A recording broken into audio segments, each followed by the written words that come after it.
Hi everyone, welcome back to the Amoretti kitchen. Today we're going to spice up your morning with a spiked pecan pie white hot chocolate. Let's get started. Take one. First thing you're going to want to do is heat up 1 cup of milk on the stove. While you let this simmer, we're going to do our next step. You're going to grab your white chocolate spread, and we are just going to grab half a tablespoon out of here. And we're just going to put this in here and let it melt. All right. So now while we wait for this to get a little bit more hot, we're gonna do our next steps. We're gonna add 2 pumps of our crema de pecan pie syrup. And then we're going to pour 1.5 shots of kahlua on top. Give this a good stir. Really blend the kahlua with the pecan pie. And then we are gonna pour the milk on top.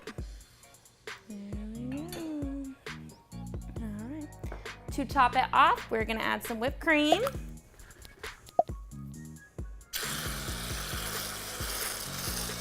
Woo! And sprinkle it with some crushed pecans. Oh yeah, all of that.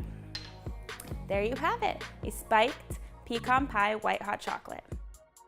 Thank you so much for watching. If you make this at home, be sure to tag us at Amoretti on Facebook, Instagram, and Twitter. Also, be sure to subscribe to our channel and our newsletter. Cheers!